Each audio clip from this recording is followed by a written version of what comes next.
o cérebro é como um órgão que adoece, que inflama como outro qualquer. Isso pode desenvolver diferentes tipos de distúrbios. Alterações, pode. O que é mais comum? Quando a gente fala de saúde mental, na minha cabeça é depressão, ansiedade, pânico. Queria que você entrasse um pouco na parte da doença agora, para a gente entender assim, quando é que a gente percebe que a gente está com uma inflamação ou adoecendo mentalmente.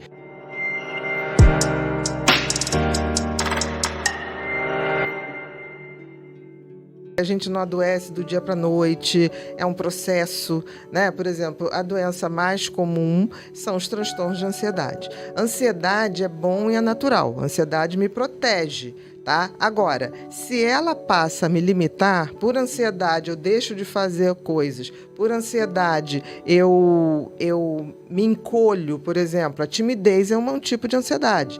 Mas se eu deixo de fazer as coisas por timidez, eu deixo de ter uma timidez normal para uma patológica, que é a fobia social. Aquelas pessoas que se vão dar uma palestra, elas passam mal, elas suam, têm taquicardia, e isso tem tratamento. Existe também, os transtornos de ansiedade disparadamente são os mais comuns. Você tem um número assim, Bia, para eu ter noção assim, de quantas pessoas são em 2016, afetadas? A gente tinha mais ou menos, numa faixa no Brasil, 18 milhões de pessoas com transtorno de ansiedade. De transtorno de ansiedade você tem pânico, ansiedade generalizada, estresse pós-traumático, o próprio toque também é um transtorno de ansiedade, um pouco mais complexo, mas é um transtorno de ansiedade.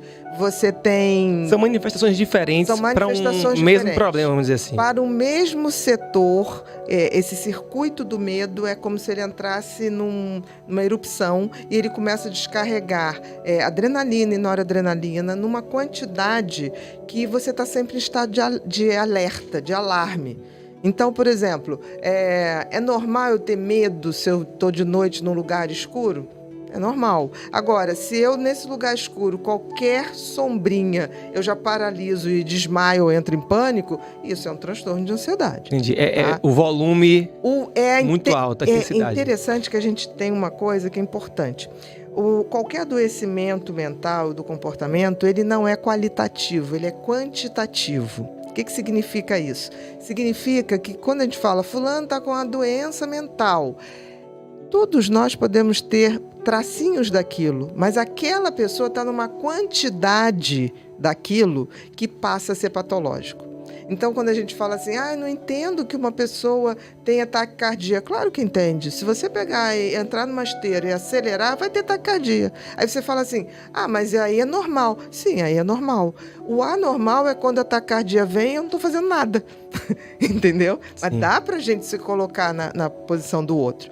Então, o transtorno de ansiedade, mais ou menos, mas isso depois da pandemia, isso teve um aumento em média de 25% a mais. Foi um catalisador, né? Foi um catalisador. A depressão também é a segunda, né? A depressão, em 2016, 2017, a gente tinha aqui no Brasil algo em torno de 11 milhões de pessoas. E também teve esse aumento entre 20% e 25%. Agora, a gente tem que entender que isso é o que foi catalogado, que foi feito diagnóstico. A grande maioria não é. Então, quando você tem a neuroplasticidade, você cria novos circuitos e você pode criar novos neurônios, sim. E essa neuroplasticidade que a Bia está falando, né, para a gente é muito simples. Você também, que é da área de saúde, entende bem. Mas eu vou trazer um exemplo para ficar um pouco mais claro. Eu sou um pintor. Eu faço pinturas de quadros lindos, maravilhosos. Só que eu sofri um acidente e perdi o meu braço, né? E a plasticidade cerebral é exatamente isso, é você fazer novas conexões. E aí você vê o pintor, ele não parou aquele talento que é dele, foi dado para ele. O cérebro mudou e pegou ali emprestado de outras áreas e foi exercitando. E aí é aquilo que a gente vê. Várias pessoas, às vezes, provavelmente pintando com a boca, pintando com o pé, porque aquilo é a conexão. Então, isso é uma grande bobeira quando fala assim, um certo momento você perdeu, não adianta que isso não vai mudar mais na sua vida. Eu já estou eu já vivi muita coisa, não adianta agora eu querer mudar.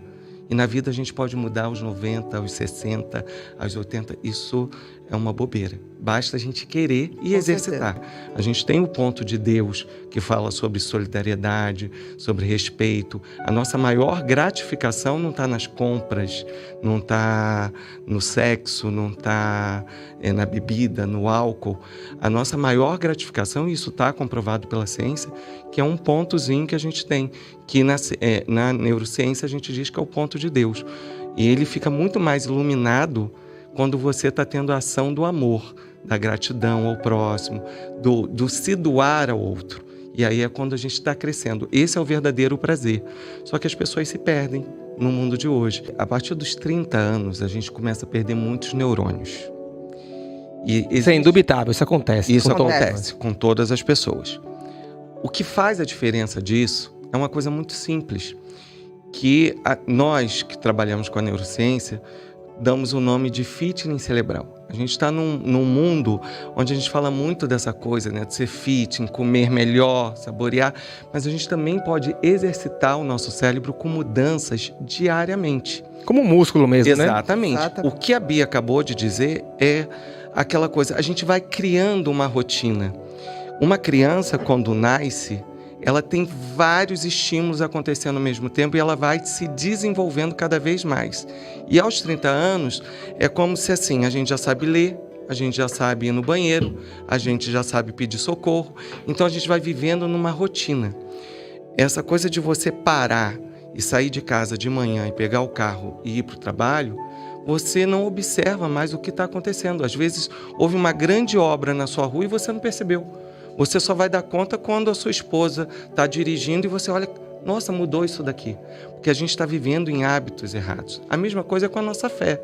A mesma coisa é com a mudança da rotina da gente. Então, quando eu falo do fitness cerebral, e eu posso mudar, quando você perguntou, Bia, isso a gente pode mudar? Sim, é uma prática. Porque a gente faz tudo igual. E quando a gente começa a mudar, por exemplo, escovar os dentes. Eu tenho certeza que você escova sempre com a mesma mão. O fitness cerebral é exatamente isso. Estimular o seu neurônio, fazer novas conexões, você trocando do lado direito para o lado esquerdo. A mesma coisa são com os nossos hábitos de vida, né?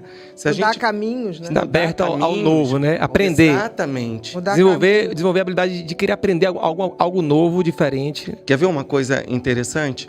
Um dia desse, nós temos um protocolo, a Bia hoje não está atendendo mais, mas a gente segue um protocolo porque ela estudou muito e eu, particularmente, bebi dessa fonte e hoje reproduzo muito do que ela pôde me ensinar também. Então, a gente tem um protocolo de vida que não está só no medicamento, não está só nos tratamentos, tem a sua mudança comportamental, sua mudança de vida. E isso acontece o quê? Sábado tá chovendo, o que eu faço? Vou pro shopping. Hoje a gente vai fazer uma coisa diferente.